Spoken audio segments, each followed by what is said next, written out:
This is a tour of chapter number 2 जिसमें से हमने थोड़ी बहुत चीज़ें उठाई हैं आप लोगों के लिए।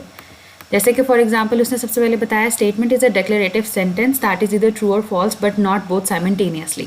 अब उसने डिफरेंट चीज़ें बताई हैं कि लैंग्वेज में होती हैं, डिफरेंट टाइप ऑफ सेंटेंसेज होते हैं। अब कैसे पता लगेगा कौन सी स्टेटमेंट है कौन सी नहीं है।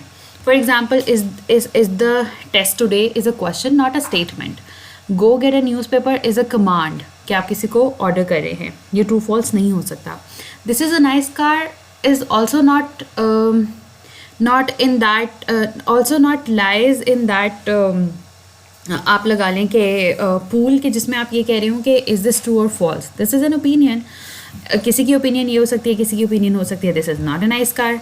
Denver is a capital of Colorado is a statement. Now अब या तो ये ट्रू होगी या तो ये फॉल्स होगी। अगर ये ट्रू होगी तो ये सबके लिए ट्रू होगी, अगर ये फॉल्स होगी तो ये सबके लिए फॉल्स होगी। ठीक हो गया।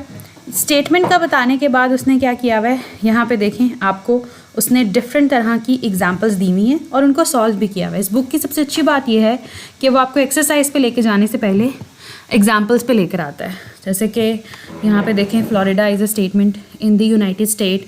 ये ट्रू होगी या फॉल्स होगी। ट्रू होगी तो सबके लिए फॉल्स होगी, सॉरी ट्रू होगी तो सबके लिए ट्रू होगी, फॉल्स होगी तो सबके लिए फॉल्स होगी। तो अब ये जो है this is actually a statement. The word dog has 4 letters. This is also a statement. How are you is not a statement. How are you is not a declarative sentence, thus not a statement. और उसके बाद 9 into 9 plus 9 is a prime number. ये इसने जो दिया हुआ है उसके बारे में उसने क्या कहा हुआ है, या ये तो true होगा या false होगा, so it is a statement. x plus 1 is equal to 5 is also a statement. फिर उसके बाद उसने क्या किया हुआ है, आप लोगों को कुछ एग्जाम्पल्स खुद करने के लिए दी हुई हैं।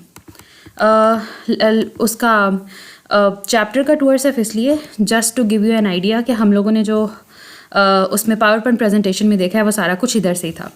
अब उसके बाद वही वाली बात है कि इसमें टाइप ऑफ कंपाउंड स्टेटमेंट के मतलब आप जब स्टेटमेंट होती है तो स्टेटमेंट में आपके पास कंपाउंड स्टेटमेंट भी होती हैं, यानी एक से ज़्यादा स्टेटमेंट जब आप एक साथ हैंडल कर रहे होते हैं। तो इसमें अब आपके पास क्या क्या आता है, इसमें आपके पास आता है कि निगेशन हो सकती है जो आपके पास, अच्छा ये याद कर लीजिएगा कि एंड को कंजंक्शन कहते हैं, और को डिसजंक्शन कहते हैं, और इफ़ पी देन क्यू को कंडीशनल कहते हैं, और इफ़ एंड ओनली इफ़ को बाई कंडीशनल कहते हैं। ठीक हो गया। उसके बाद आ जाएं आप, उसने बताया हुआ है कि ट्रूथ टेबल किसको कहते हैं। ठीक है, ये बताया हुआ उसने कि नेगेशन का ट्रूथ टेबल क्या होता है कि ट्रू फॉल्स बन जाता है, फॉल्स ट्रू बन जाता है। फिर उसके बाद उसने आम जो आपके पास हैं विदाउट क्वांटिफाइड जो आपके पास एग्जांपल्स हैं वो उसने बताई हुई है नेगेशन करके। Bill Gates has a yacht, ये देखें, ये वही वाली एग्जांपल्स हैं जो आपने देखी थी। उसके बाद यहाँ पे भी निगेशन अगर इनकी लिखनी हो तो उसने कहा हुआ है चेक योर प्रोग्रेस, कि मतलब उसने 2-3 करके दिखाई हैं, बाद में आपको ये बताया हुआ है।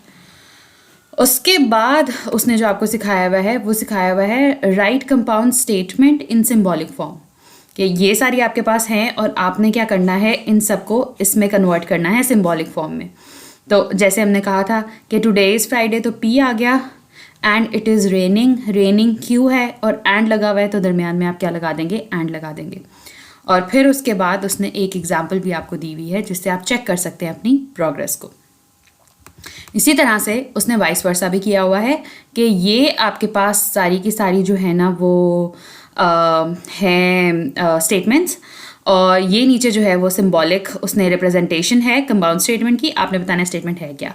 Q and P, Q is the game will be played in Atlanta and P, sorry Q पहले है, the game will be shown on CBS, और फिर एंड के बाद पी है the game will be played in Atlanta, यानी कि the game will be shown on CBS and the game will be played in Atlanta. ये पहले वाले का आंसर है। उसी तरह से सबका आंसर बताने के बाद उसने आपको अपनी प्रोग्रेस चेक करने के लिए और क्वेश्चंस भी दिए हुए हैं।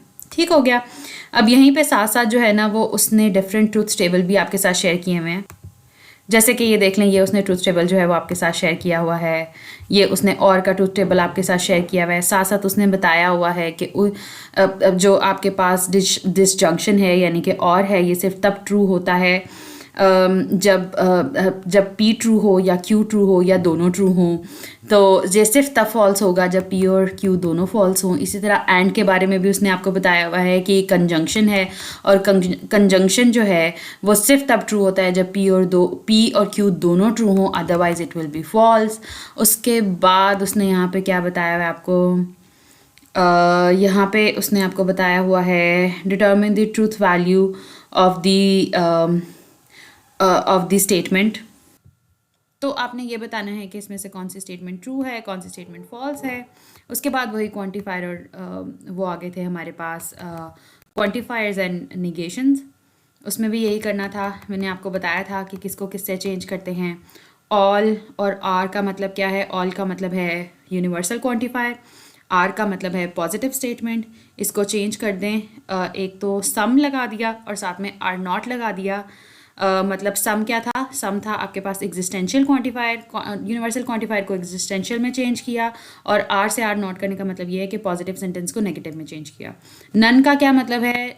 एक तो नन का मतलब है नेगेटिव स्टेटमेंट, और साथ में इसका मतलब क्या है? साथ में इसका मतलब है इट्स अ यूनिवर्सल क्वांटिफायर। एक तो इसे पॉजिटिव बनाएं, मतलब इसमें से नॉट ख़त्म करें, और साथ ही साथ इसमें इसको जो है ना वो यूनिवर्सल क्वांटिफायर से एग्जिस्टेंशियल में चेंज करें। तो वो हमने कर लिया। उसके बाद देखें, उसने नीचे यहाँ पे आपको एग्जांपल्स दी हुई हैं, और साथ में आपसे एग्जांपल्स के चेक योर प्रोग्रेस के थ्रू पूछा भी हुआ है। फिर उसके बाद हम आगे थे स्विचिंग नेटवर्क्स की तरफ कि किस तरह से आप लोग जो है वो स्टेटमेंट को नेटवर्क्स में कन्वर्ट कर सकते हैं। और यहाँ पे हमने डिफरेंट देखे भी थे नेटवर्क्स। उसने देखे इन्वेस्टिगेशन की हुई है, आपसे पूछा हुआ है कि मतलब लेट्स सपोज इसका ड्रॉ करें, नेटवर्क ड्रॉ करें, और ऊपर पूछा हुआ है कि इन नेटवर्क्स का इसकी सिंबॉलिक रिप्रेजेंटेशंस, सिंबॉलिक स्टेटमेंट बताएं। जो बच्चे मुझे कह रहे थे कि प्रैक्टिस कहाँ से करनी है, वो यहाँ से करनी है, इस चैप्टर में से करनी है। This is chapter number 2। और उसके बाद आप ये देखें, ये exercise is full of questions. मतलब फॉर योर प्रैक्टिस आप लोग यहाँ से प्रैक्टिस कर सकते हैं। For example right each symbolic statement in words, ये सारी चीज़ें हैं, ये उसने सिंबॉलिक स्टेटमेंट्स बताई हैं। आपने जो है ना इनको यूज़ करते हुए आपने उसकी स्टेटमेंट बनानी है, और इस तरह के क्वेश्चन से लेके आपको जो है वो हर तरह के क्वेश्चन इसके अंदर मिलेंगे, जिनके थ्रू जो है ना वो आपने सॉल्व करना है। फिर उसके बाद दोबारा ट्रूथ टेबल का दोबारा जिक्र आया। ये उसने बताया कंजंक्शन का, डिस्जंक्शन का। कंजंक्शन किसे कहते हैं? एंड को। डिस्जंक्शन किसे कहते हैं? और को। ये नेगेशन हो गई। अब उसके बाद जो है ना उसने ट्रूथ टेबल कंस्ट्रक्ट करना सिखाया हुआ है कि कैसे कंस्ट्रक्ट करते हैं ट्रूथ टेबल, मतलब स्टेप वाइज। आपको P और Q की ज़रूरत है, तो सबसे पहले P और Q के लिए ये चीज़ बना लें। आपके पास जितने सिंबल्स हैं, अगर 3 होते तो ये 8 बन जाती, मतलब 8 रोज़ बन जाती। अगर 4 होते तो ये 16 रोज़ बन जाती। लेकिन चूँकि आपके पास 2 सिंबल्स थे तो ये 4 बनी। अब आहिस्ता आहिस्ता करके हर चीज़ आप फाइंड आउट करें। जैसे यहाँ पे आपको एक -P चाहिए, फिर उसके बाद -P का आप और ले लीजिएगा Q के साथ, और फिर उसकी निगेशन लीजिएगा, और फिर उसका Q के साथ और ले लीजिएगा। तो स्टेप वाइज उसने एक एक चीज़ बताई हुई है कि कैसे करनी है, और ये आपका जो है ना वो आंसर आ गया जो आपको चाहिए। इसी तरह से उसने चेक योर प्रोग्रेस में आपको बनाने के लिए दोबारा सिखा दिया हुआ है कि इसको किस तरह से बनाते हैं। ठीक है, ये देखें वो डिफरेंट लेवल्स के ऊपर आपको सिखा रहा है कि किस तरह से। उसने अब देखें इकट्ठा करना भी सिखा दिया है कि आपने इकट्ठा इसको कैसे करना है। टेक्निक है, बेशक आप इकट्ठा ना करें, लेकिन अगर देख लेंगे तो अच्छी बात है। और अगर 3 वैल्यूज़ हो जाएंगी तो आपके सामने वही बात है कि आपके पास यहाँ पे बल्कि ये रहने दें, ये 3 वैल्यूड वाला रहने दें क्योंकि हमने नहीं किया।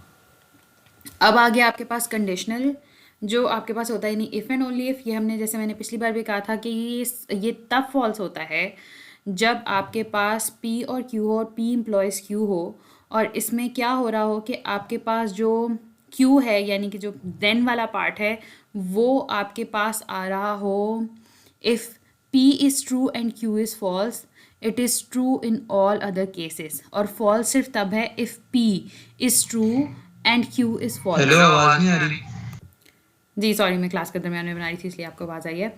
सिर्फ ये तब फॉल्स होता है जब आपकी कंडीशन ट्रू हो और फिर भी रिजल्ट ना आए। ये ऐसे ही है, कहते हैं कि तब फॉल्स होगा जब आपकी कंडीशन तो ट्रू है लेकिन आपने जो कंडीशन के अंदर सी आउट कराया था वो नहीं लिखा आ रहा।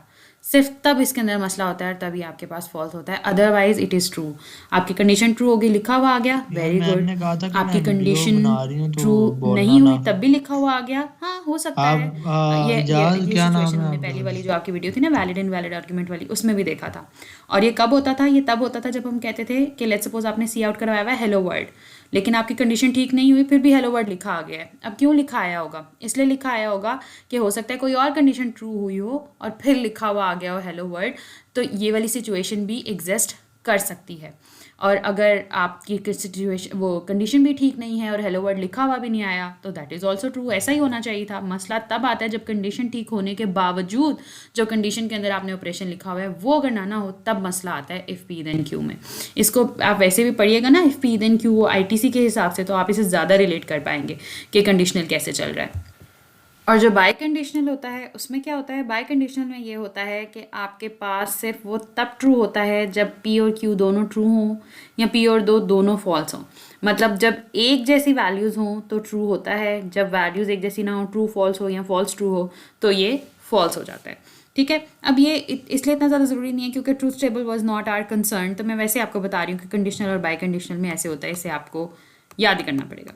ठीक है, and now you know everything. तो हम आ जाते हैं लास्ट चीज़ जो था वैलिड और इनवैलिड आर्ग्यूमेंट पता करना यूजिंग ट्रूथ टेबल। ठीक है, ट्रूथ टेबल के थ्रू आप कैसे कर सकते हैं?